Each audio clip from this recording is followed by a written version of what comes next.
오늘 말씀입니다. 출애굽기 2장 1절로 10절입니다. 출애굽기 2장 1절로 10절.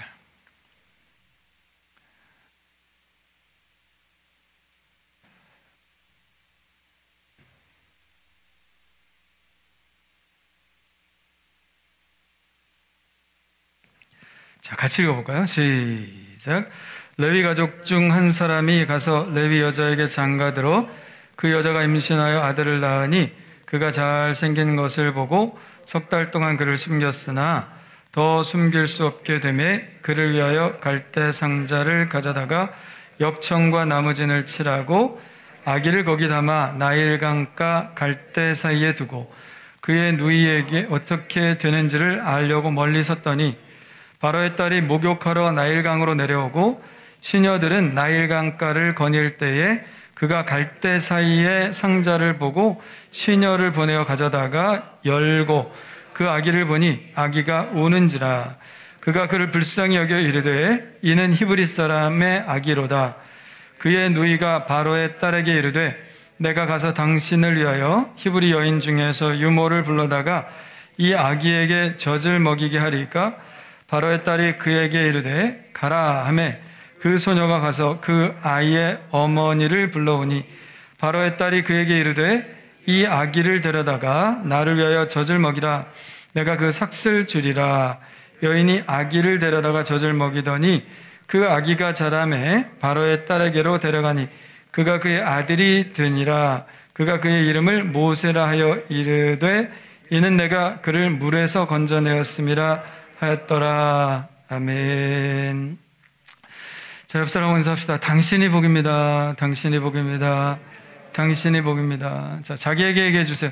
내가 복입니다. 내가 복입니다. 네.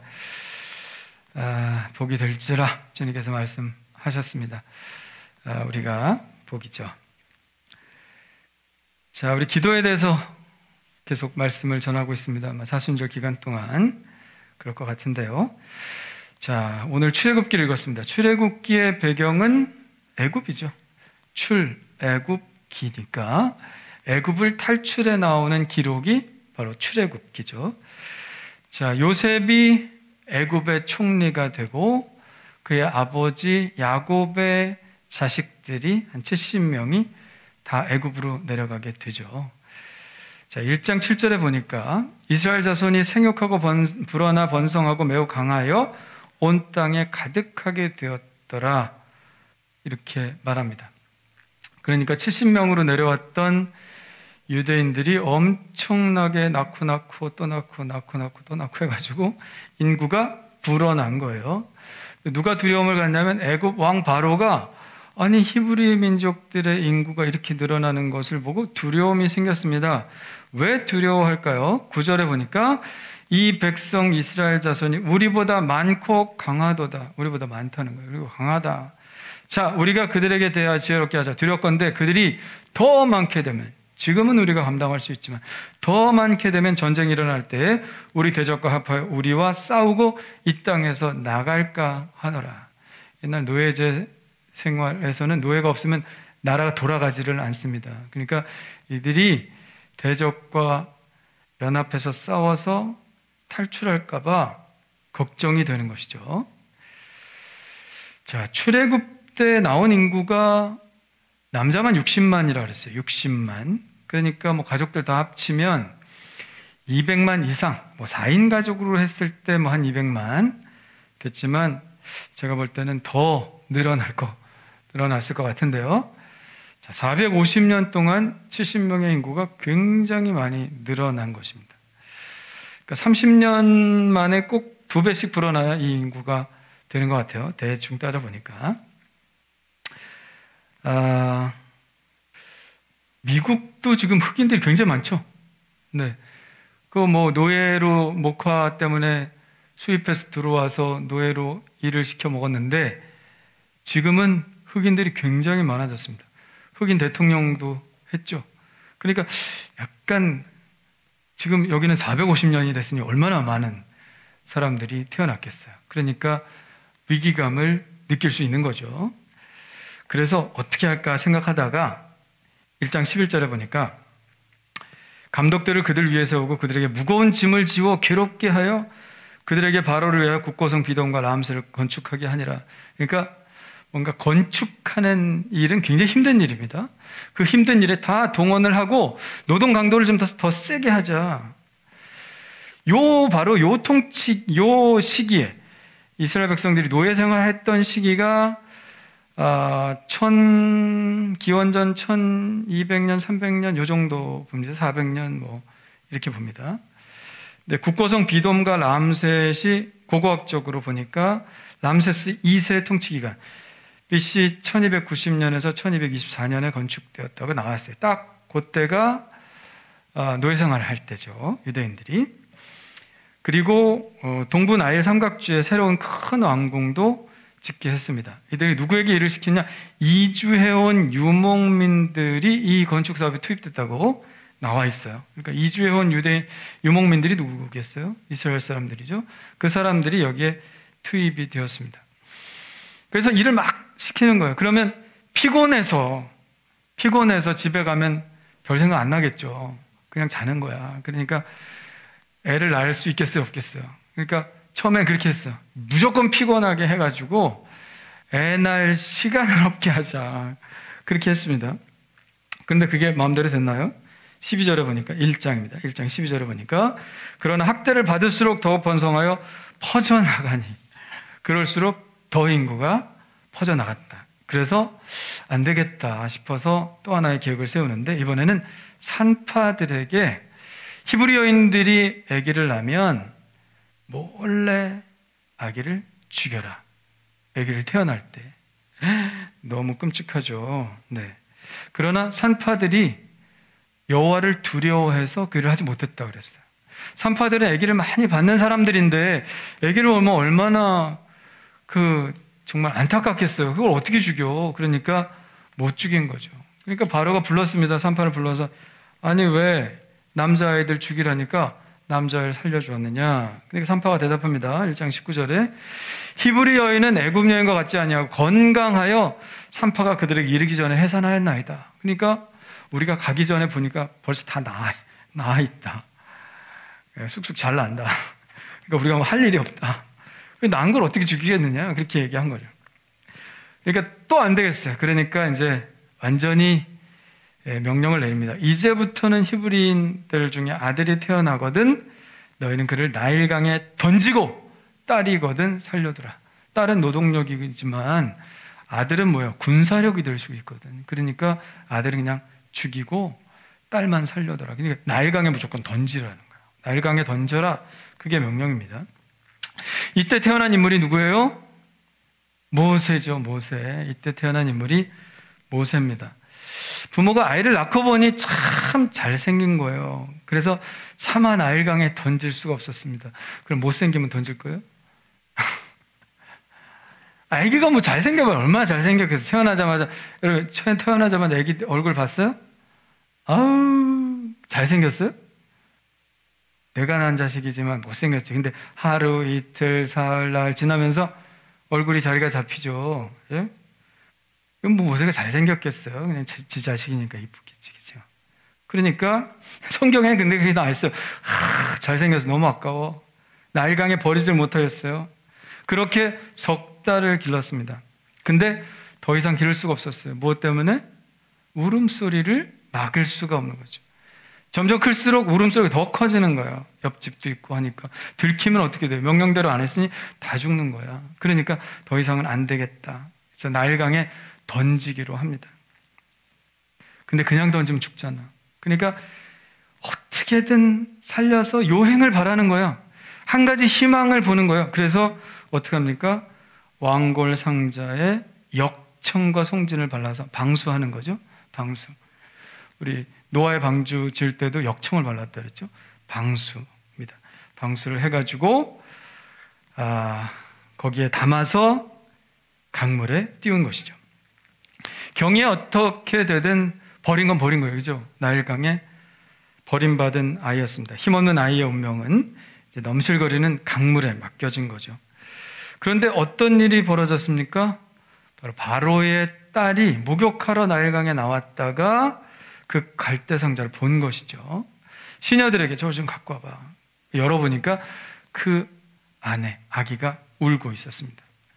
그때 확 불쌍한 생각이 들었어요. 이거 누가 봐도 히브리 아기입니다. 왜? 키우지 못하게 했으니까 버렸을 거 아니에요. 근데 다른 집 애들은 그냥 버렸는데 이 모세는 갈대 상자에 넣어서 보는 거예요. 근데 이 애굽의 공주가 바로의 명령을 알았을까요? 몰랐을까요? 알았죠. 무조건 죽여야 되는 거 아는 거예요. 근데 마음속에 가엾은 생각이 들었어요. 불쌍한 생각이 들었어요. 모성애가 자극이 됐어요. 그래서 얘는 죽이면 안 되겠다. 살리고 싶다. 이런 생각이 든 거죠. 근데 그 순간을 놓치지 않고 계속 따라왔던 누나 미리암이 용기를 내서 찾아갑니다. 그래서 뭐라고 말하냐면 2장 7절에 내가 가서 당신을 위하여 히브리 여인 중에서 유모를 불러다가 이 아기에게 젖을 먹이게 하리까. 그러니까 키우고 싶은데 뭐 공주가 젖이 납니까? 그러니까 거절할 이유가 없죠. 그래서 유모를 데리고 왔어요. 누구예요? 유모가? 모세 엄마지 뭐. 모세 엄마. 그래서 얘를 데려다가 젖 먹일 때까지 키워라. 집으로 다시 간 거예요. 강물에 뛰었는데 다시 집으로 가서 가족들과 함께 살게 된 거죠. 그리고 이제 젖을 뗄 때쯤 돼서 바로의 왕궁에 들어가서 뭐예요? 최고의 교육을 받게 된 것이죠. 놀라운 일이죠. 자, 저는 오늘 말씀을 내가 할 수 없을 때 이렇게 정했습니다. 따라합시다. 내가 할 수 없을 때. 네, 내가 할 수 없을 때. 모세 부모가 버리고 싶어서 버린 건 아니죠. 더 이상 자신들의 힘으로는 감당할 수 없기 때문에 어쩔 수 없이 나일강에 띄운 거예요. 우리도 살다 보면 내 힘으로 감당할 수 없는 일을 만날 때가 있죠. 자식 문제. 내 힘으로 됩니까? 싸우는 일이 자식 키우는 일 같아요. 하겠다, 하지 마라, 안 하겠다, 해라, 뭐 그런 거 아닙니까? 계속 싸우는 일이 자식을 키우는 일인 것 같아요. 자식들 그렇죠. 또 재정적인 문제도 그렇습니다. 교회도 그런 것 같아요. 교회 부흥도 뭐 열심히 이렇게 하면 하나님 부흥을 일으켜 주셔서 신나게 막 목회하고, 근데 하면 할수록 어떤 생각이 드는 거예요? 이거 내 한계인가? 이렇게 느껴질 때가 있어요. 한계인가? 더 이상 안 되나? 뭐 이런 생각 할 때가 있죠. 자, 그런 문제에 부딪힐 때, 내 힘으로 안 될 때 우리는 우리의 문제를 할 수 없이 나일강에 띄우는 선택을 하게 되는데요. 결과적으로 볼 때 나일강에 자식을 띄워보낸 것이 버린 것이 되지는 않았습니다. 그리고 버렸다고 할 수가 없죠. 배를 만들어서 띄운 것이니까. 또 딸에게 계속 지금 보고 있으라고 얘기를 했으니까 죽으라고 버린 건 아닙니다. 뭐예요? 내가 할 수 없으니 누군가의 손에 맡긴 것이죠. 근데 그 누군가가 누구예요? 누군가가 누구예요? 악어예요? 하마예요? 하나님이지. 나일강에 띄었지만 하나님 안 계신 곳 없잖아요. 그러니까 이 모세의 부모의 심정은 하나님께 맡긴 것이죠. 그들이 자식을 왕골 상자에 담아 강에 던질 때 넘질거리는 그 나일강의 갈대숲은 순간 하나님의 자애롭고 사랑이 많은 전능하신 하나님의 손바닥으로 변한 것이죠. 자, 여러분들이면 이런 상황에서 어떤 선택을 하겠습니까? 몇 년 전에 안타까운 사건이 뉴스를 통해 보도가 되었는데, 우리나라 아니고 영국 법원이 그 엄마가 자폐증을 앓고 있는 아이를 목졸라 죽였어요. 자폐증. 근데 무죄일까 유죄일까? 영국 법원에서는 무죄 선고를 내렸습니다. 아들을 살해한 것이 사랑해서 그렇게 한 것이다. 그렇게 결론을 냈어요. 자식을 살해한 이유는 다른 누구도 자폐증을 앓고 있는 자기 자식을 돌봐줄 수 없을 것이라며 한 호텔방으로 데려가서 코트 허리띠로 목을 졸라서 살해를 했습니다. 판사는 엄마가 아들을 살해한 것은 사랑 때문이지 아기가 있어서 그런 것은 아니다라는 변호인들의 주장을 받아들여서 무죄를 선고했습니다. 그녀의 결혼 생활은 평탄하지 못했는데요. 남편이 툭하면 그녀 아이들에게 폭력을 휘둘렀고 그녀는 내내 많은 부상에 시달려야 했습니다. 이웃 주민들의 신고로 경찰이 출동한 것이 한두 번이 아니고 헤아릴 수가 없대요. 그래서 한 달 전에 남편을 피해서 집으로부터 나왔고 아들을 죽이고 자기도 죽으려고 하다가 자기는 죽지 못하고 아들만 죽인 거죠. 처지가 좀 딱하긴 하지만 방법이 그것밖에 없었을까요? 방법이 그거밖에 없었을까? 이래서 저는 하나님 없는 사람이 선택할 수 있는 방법은 이것밖에 없지 않았을까? 뭐 이런 생각이 듭니다. 하나님 없는, 이 세상이 언젠가부터 하나님 없는 세상이 되어버리지 않았습니까? 그런 세상에서 선택할 수 있는 것은 뭐예요? 내가 할 수 있는 것만 선택하는 거예요. 내가 할 수 없는 것이라고 생각하면 그냥 포기해버리고 마는 것이죠. 내가 키울 수 없으니 다른 사람도 키울 수 없을 것이라고 생각하고 아들을 죽이는 끔찍한 일을 벌인 것이죠. 근데 방법이 정말 그런 것밖에 없습니까? 톨스토이의 사람은 무엇으로 사는가 제가 가끔 얘기하는데 그 책에 보면 천사가 어머니의 생명을 취하라고 하나님 보내주잖아요. 근데 천사가 그걸 어겨요. 왜냐하면 아버지도 없고 엄마만 있는데 엄마를 데려가면 이 쌍둥이 지금 바로 태어나자마자 핏덩이 같은 쌍둥이 누가 키우냐고요? 하나님이 데려오라고 하는데 반항하잖아요, 천사가. 그래서 천사가 날개를 부러뜨려서 이 지상으로 보내줍니다. 너 깨달을 때까지 지상에서 있어라. 깨달았죠. 뭐예요? 이 두 아이가 아주 잘 자라는 모습. 누구에 의해서? 주위변 사람들의 사랑에 의해서 잘 자라는 모습을 보게 되고 이 천사가 깨닫게 됩니다. 하나님이 그런 거는 그냥 순종해야 되는구나, 이렇게. 그러니까 톨스토이가 얘기하는 것은 하나님께 순종하라는 얘기가 아니라 사람은 무엇으로 사는가요? 무엇으로 사는가? 아무리 힘들고 어려워도 서로 돕고 사랑하면 살 길이 열린다. 그 여인에게 어디 살 길이 있었겠어요? 그 여인이 죽은 이 두 쌍둥이에게 어떤 살 길이 열렸겠어요? 그러나 그때는 아무도 알 수 없어도 어떤 도움의 손길이 그 아이들을 키울지 모르잖아요. 요즘 아이를 안 낳잖아요? 점점 심각하다 그래요? 오늘 뉴스에도 보니까 일본도 지금 고령화, 저출산이 계속돼가지고 30년도 안 걸린대요. 지방자치단체 반이 사라진다고 얘기를 하더라고요. 도쿄에도 지금 빈집이 엄청나게 많고, 우리나라는 더 빠르잖아요. 지금 노령화가 더 빠르죠. 왜 그럴까요? 애를 안 낳아서 그렇지 애를 안 낳아서. 왜 안 낳을까요? 내가 못 키울 것 같으니까 안 낳는 거예요. 근데 우리 아버님이 하신 말이 있어요. 우리 아버님은 10남매거든요. 우리 할머니 참 고생 많이 하셨겠네. 그러면 무슨 고생을 했냐고. 지들이 알아서 컸지. 그랬대. 지들이 알아서 컸지. 여러분, 하나님을 안 믿으면 내가 할 수 있는 것이 아니면 그냥 다 놓아버리죠.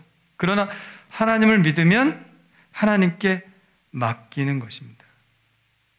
모세의 부모가 선택한 것은 뭐예요? 이 자식을 죽인 이 여인의 선택과는 완전히 다르죠.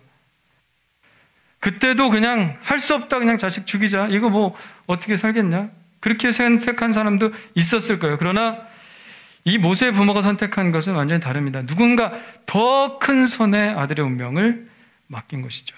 내가 할 수 없을 때 역사를 주관하시는 하나님의 손에 아들의 운명을 맡긴 것입니다.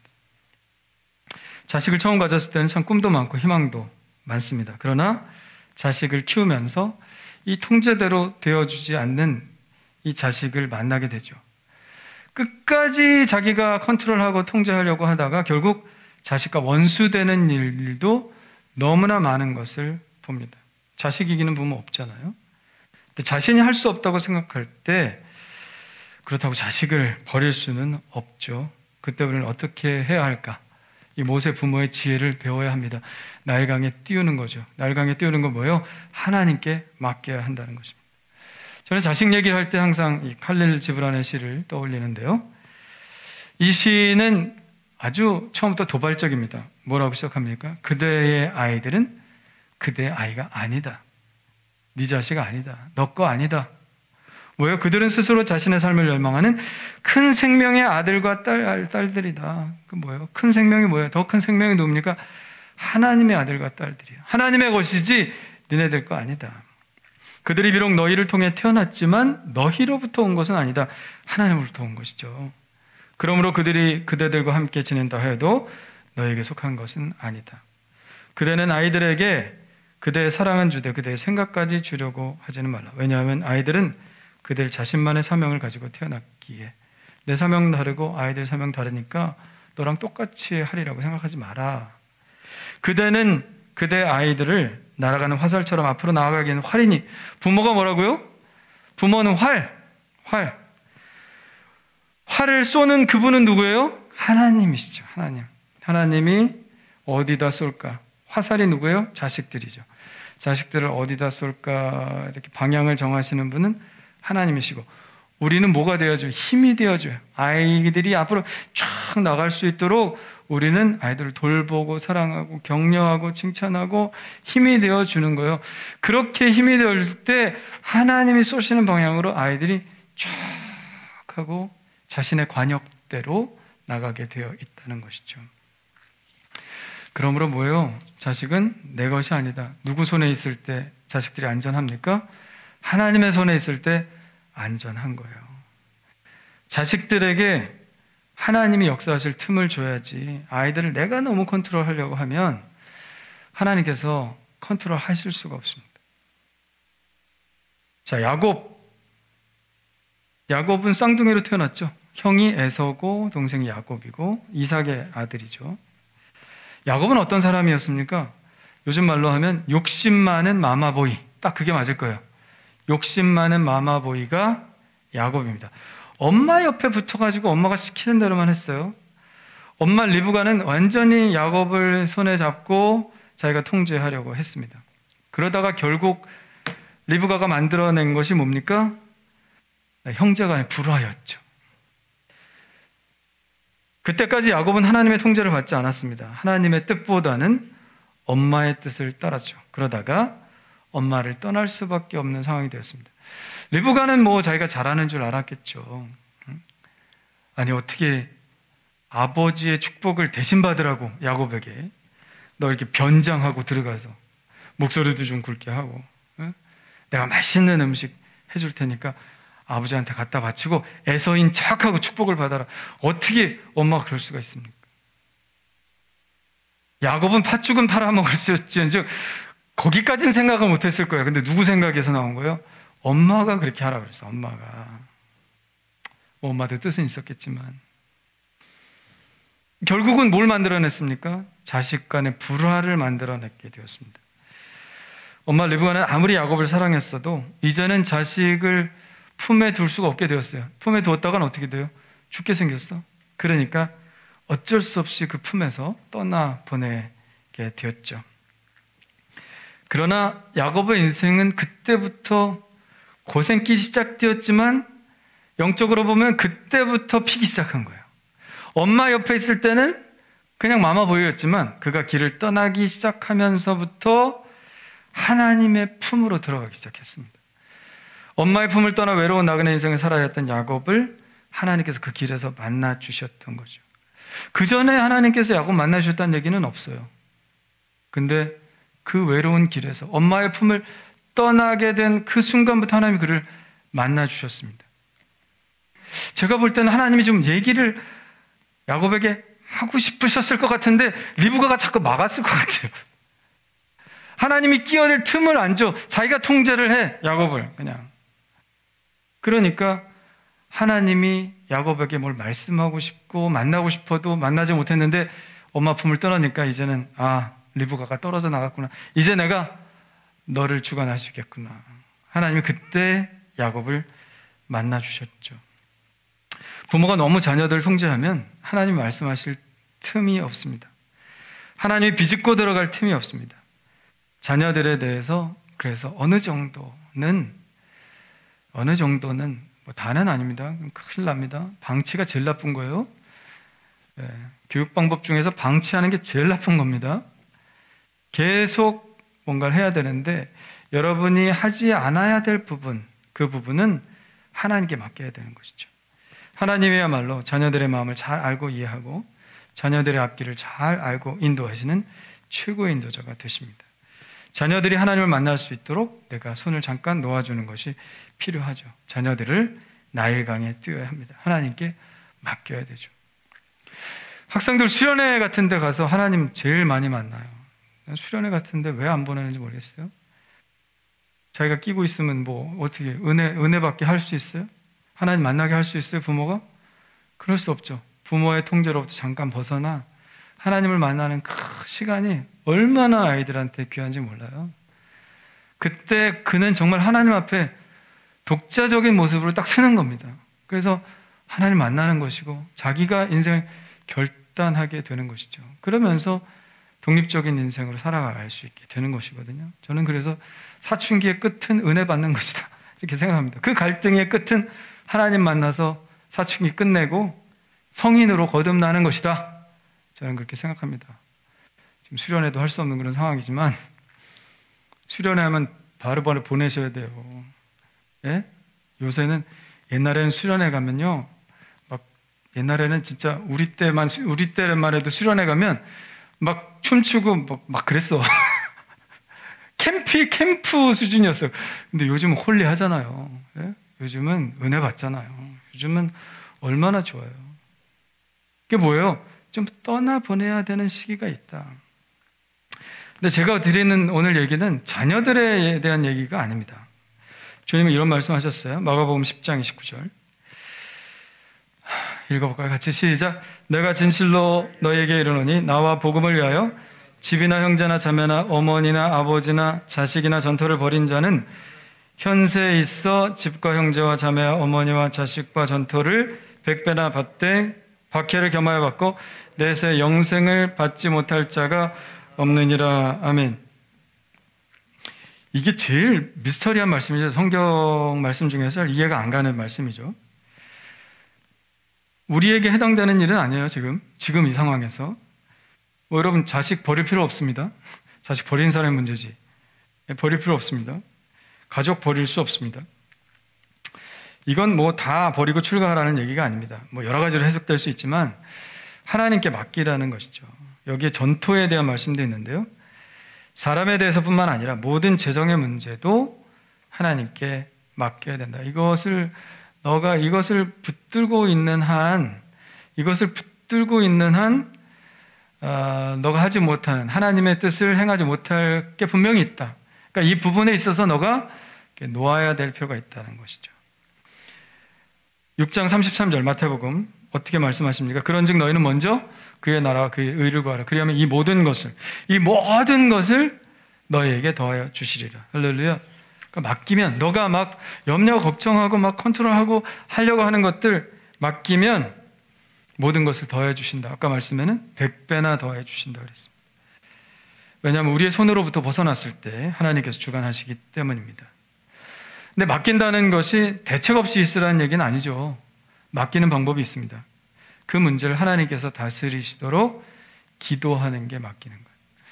그러니까 예수 믿는 사람들은 맡기는 건 뭐 어떻게 맡기겠어요? 기도하는 거죠. 기도로 맡기는 것입니다. 모세의 부모가 나일강에 자식을 띄워놓고 마음 편하게 있었겠어요? 밥 잘 먹고 뭐 잠 잘 자고 그랬겠어요?